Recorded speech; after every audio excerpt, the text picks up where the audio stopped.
Hey everyone, so today I'm going to talk to you about teaching students about voice. So, when I talk to kids about voice in writing, none of them have ever known what voice is in writing. So, I explain to them like this. First, I say, well, what is voice when you're talking? It's how you speak, right? So, in writing, voice is how a story is written. And I explain it to them like this. I say, okay, if I were to take Diary of a Wimpy Kid and I choose something that's really, easily identifiable, and I say, if I were to take Diary of a Wimpy Kid and I were to open it up to the middle of the book and I were to cover it up so you couldn't see the cover, and I were to change all the names of the characters, but I were to read a page, would you still be able to tell me that it's Diary of a Wimpy Kid? Yes. And they're all like, yes, I would be able to tell. And if I said, okay, if I were to do the same thing, would you still be able to tell me if it's Captain Underpants? Yes. And I said, yes, it's, you know, um, Greg Heffley has a very identifiable voice. You always know when it's him talking. And then we talk about how Dave Pilkey, he's never going to go off about how beautiful the sunset is over the purple majestic mountains. Like that's just not his voice. That's just not Dave Pilkey's voice, right? Um but other authors, that is their voice. So I say when we're talking about voice, we're talking about the way the narrator speaks and the way the author speaks and the way the characters speak, and the word choices that they use. Annie, go over there, please. And so it's all of those things together.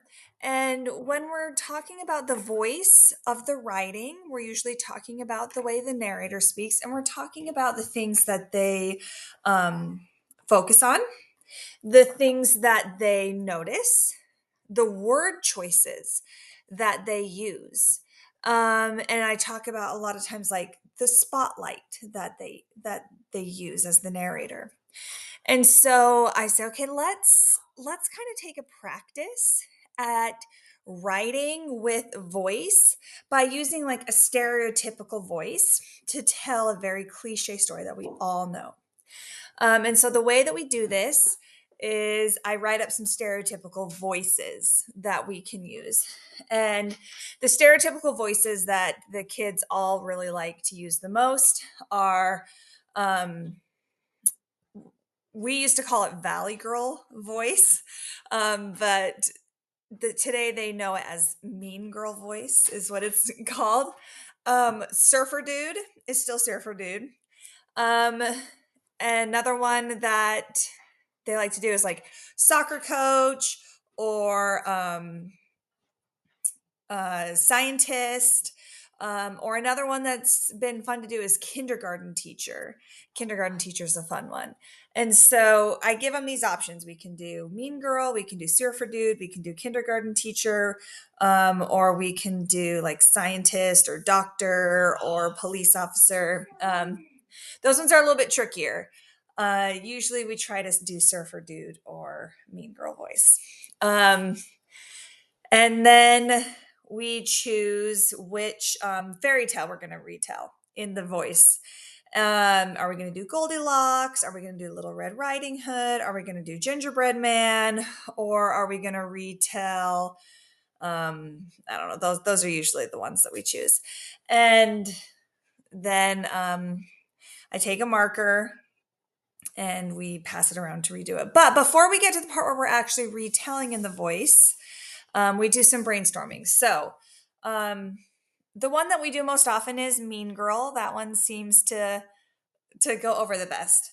So what we do is I say, okay, voice has to do with these three topics: what a character notices, what a character focuses on, and what word choices they're going to make when they tell the story. So what sort of things is a character going to notice If you're in Mean Girl voice, it's if it's a mean girl telling the story, what sort of things is she going to notice in the characters around her and in the story?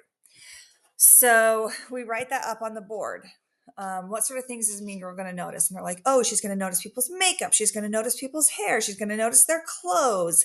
So we make a list of what sort of things is she going to notice. I'm like, okay, what sort of things in this story is she going to focus on? Like, what sort of things is she going to focus on telling you about in the story? And they're like, oh, she's going to focus on telling you, like, how expensive their clothes are. She's going to focus on telling you like which group of friends they're with, or she's going to focus on telling you about like their social media accounts, okay?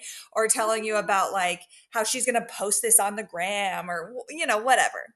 And so we write that down, what she's going to be focused on in the story. And then we get to what sort of word choices is she going to make? What sort of phrases or words might she definitely use?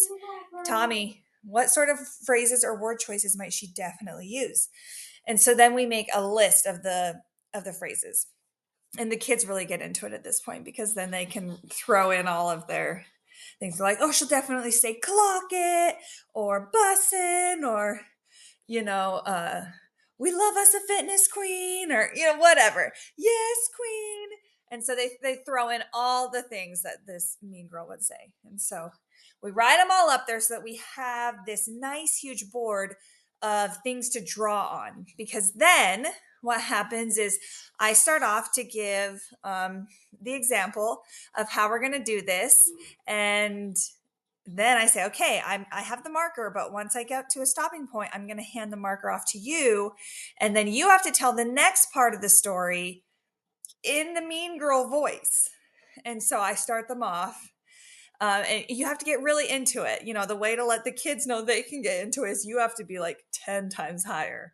Right. And so if we're telling, gingerbread man or whatever, then it's, once there was this old man, this old woman, and they were crusty, dusty, and musty. But they really wanted a baby. Like, I don't know why, but that biological clock be ticking. You know what I mean? Clock it. And you're pulling things from the board and you're making sure to use them and you get really into it. And then you hand off the marker. And I've noticed that for these kids, you have to kind of remind them, okay, what's the next part of the story? So I tell them, okay, the next part of the story is this. This is what's going to happen next. And whoever's raising their hand, you hand it off to them and they tell the next part of the story in the voice. And it's funny. They get really into it and they love it. And so once they tell their next part of the story, then I hand the marker off to the next and they just keep going. And it's a great exercise in practicing voice. Once we get done with it, I say, okay, good job, guys. Now I want you to think about how different that story would be if we had told it as a kindergarten teacher. Because think, if it was a kindergarten teacher telling that story, it would have been more like this. Oh, there was a nice old woman and a nice old man, and they really, really, really wanted to have a nice little baby. Isn't that so nice? And so I really try to bring out for them that the person who's telling the story and the way they tell it, the word choices they use to tell it, the things they focus on, the things they notice, it completely changes the story, even though the story is the same story. Okay, we're still telling the gingerbread man story. The narrator, you change who the narrator is, you change the voice of the story, it's a completely different story. And this is a totally new revelation for a ton of these kids. And it is such a fun exercise that a lot of times they do it again. They're like, let's do it again as the surfer dude. But this exercise is a lot of times a huge epiphany to them that you change who the narrator is. And it doesn't just change like the words of the story, but it can completely change the viewpoint of the story and it can completely change like everything about it. And so it's this really good exercise in who tells the story makes all the difference in the world for how it goes. And so that's how I explain voice to kids, and that's how I get them to really practice it. And I like to have this practice before we even get started in writing the story. So I actually make them do this on the day that we design our characters, because it really, I think, helps them get into the mind of, okay, I'm creating a character and I just had this practice of creating a voice for a character. And so as I'm creating this character, I'm going to be thinking about, how does my character sound when they speak? And can I get into that voice?